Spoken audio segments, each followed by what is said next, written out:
Okay folks, so I'm back. I got my fender all ground. You take a look at it. You can see where I welded over where the rivets were. You can see where my welds bit into the fender. I went along my edges. I cleaned up all my rust. The inside of the fender, I really don't worry too much about. Where I did my welding, I'll clean it up with a little wire brush. I'll probably prime it, and then I'll put some seam sealer over this so it just kind of smooths this off in here. And this will just be flat black because this whole thing on the outside is going to be gloss black. Now we're on to the tank. And the tank is in pretty decent shape. There's a few things I wanted to show you about the tank. I bought this bike with this tank and fenders on it. So I know that my tank is good. If you get a tank from a swap meet or something, what I recommend is that you fill it full of water and make sure it doesn't have any leaks. The other way to really make sure you don't have any leaks is to put a good cap on it, and you can take a rag and an air fitting and put a little bit of compressed air in it. And when I say a little bit, I mean like probably 3 to 5 pounds, just enough to pressurize it.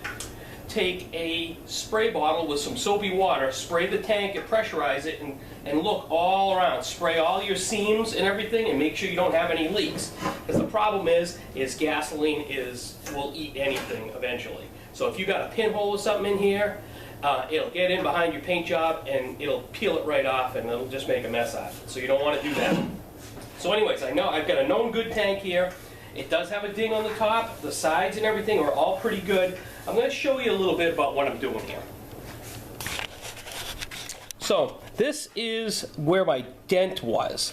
Now what I've done is I've taken my pick hammer and I've tapped around the edges of it, because when you get a dent like this, you end up with a pressure ridge here, and you don't want that. So what I did was I took my pick hammer and I went around the edge like this and got it flat. Then I took my body file and I went over my areas like this with my body file. That's going to show me all my high spots. There is still a little depression right here. I'm not going to chase that. I mean, it's literally hardly anything at all. I am going to feel this all 4 ways rather, so that I know that I don't have any high spots. High spots are going to be your enemy.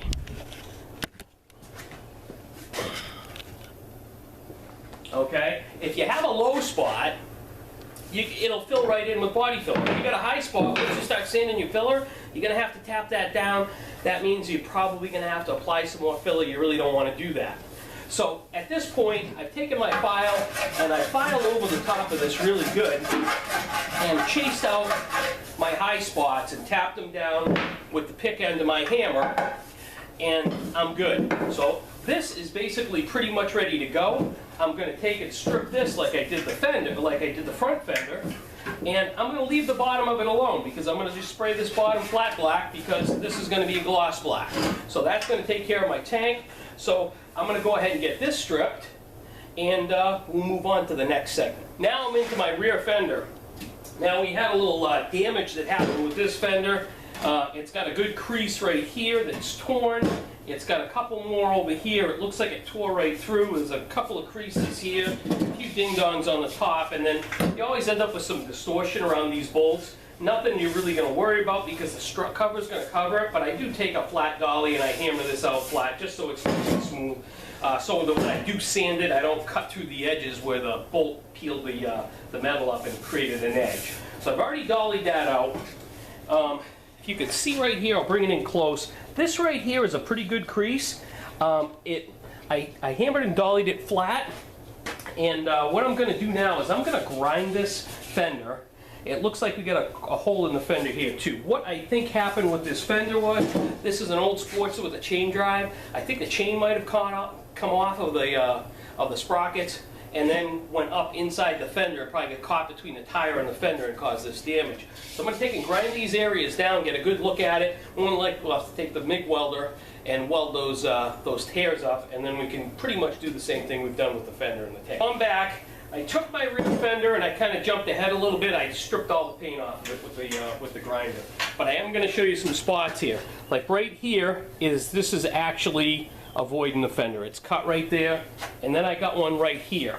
So what I've done is I've taken my hammer and dolly and hammered and dollied pieces flat like this. Now I do have some other areas I gotta play with a little bit, but first thing I'm gonna do is I'm gonna take my MIG welder and I'm gonna weld up these cracks that are in the fender, and then I can grind that down, and then I can hammer and dolly the whole top of this fender, and probably use my body file on it to get it pretty smooth, and then we'll move to some body. Folks, I'm back again. You can see where I welded here and welded here to weld those holes up. I'm going to take the grinder, I'm going to grind that down nice and smooth, and then I'll work on some hammer and dolly of this area, and then we'll go from there. Looks like I get a little wave-o on the bottom of this fender too. My welded areas ground down. You got to remember, when this fender's on the bike, this area here is going to be way under the seat. Seat's going to bolt on back here, so really when you're chasing after your stuff, you can think about it. I mean, you got the struts here, your seat comes back, your driver's seat comes back to here, your passenger seat's here. So, I mean, depending upon what your configuration is, there's certain areas of the fender that you're never going to see, so you may not have to chase it. So what I did now is I'm feeling over the top of this, and I have a couple of what I think are high spots, but I'm not sure. So I'm going to take my body file, and I'm going to go along this fender.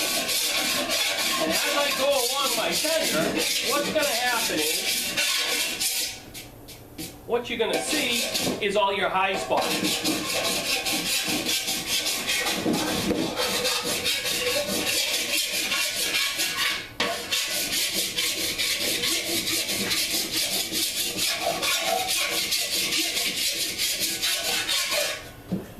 So what a lot of guys talk about, you'll hear body men talk about picking and filing, that's what this is. So basically I'm going to file along like this to find my high spot, and sometimes it's just a little bit of a high spot and a little bit of filing and it's gone. Sometimes it really sticks up. That's where you take the pick end of your hammer, tap down that little spot, and then continue. If you were doing like a show car restoration or something like that, you didn't want any body filler, you can pick and file your way as long as the metal's thick enough to completely paint smooth. That's not what I'm after right now. I want something that's really nice. It's going to go on a bike that's sub $5,000, so me spending, you know, hours on end picking and filing something just doesn't make financial sense. A high spot here, got my dolly on the back side, I got my hammer here, hold your dolly fairly firm, but when it hits you kind of let it bounce and it kind of like flattens things out for you. I got another spot over here that I can feel, I'm going to do the same thing.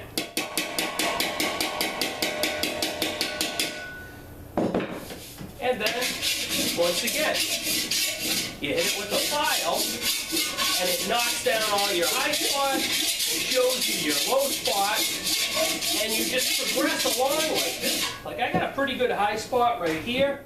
I'm going to use the dish side of my dolly, and I'm going to use the pick end of my hammer and just pick that area down a little bit. Now when I go back over it, it smooths that right out. So, there we go. So I'll bring the camera over. So this is what I have.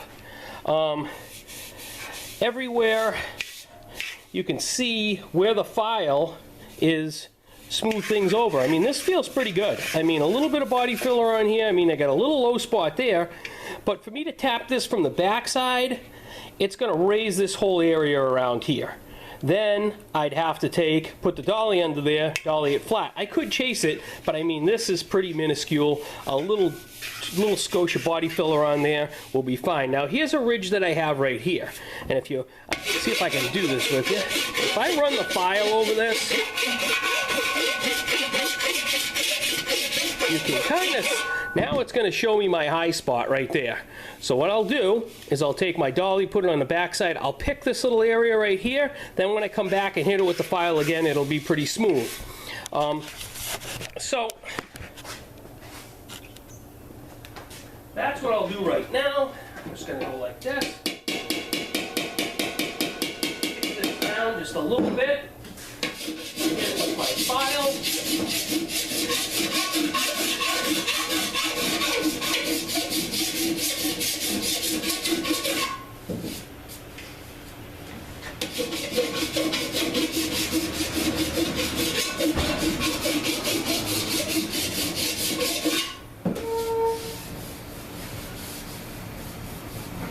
And it looks pretty good.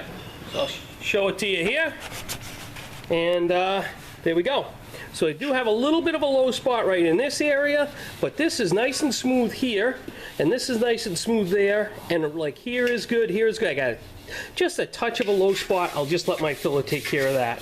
I'm going to continue on with this process down here. Folks, so I want to come on back on the camera real quick and just show you a couple of tricks that I do use.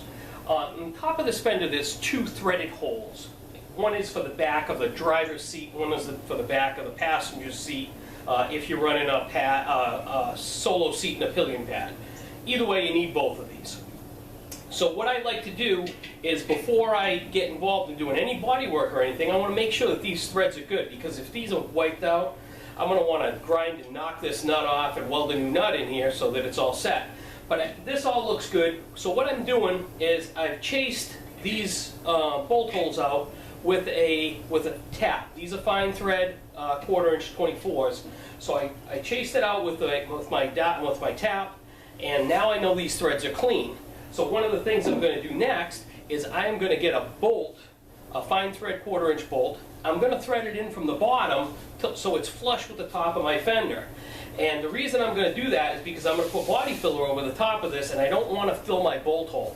If I put that bolt there and make it fairly flush with the surface, I can come over the top of this, I can do my body work, I can put my filler right over the top of it. I don't have to worry about filling this hole. When I'm done, I just take my bolt out, clean out this hole a little bit, and we're good to go. So that was a little trick I just wanted to come on and show you.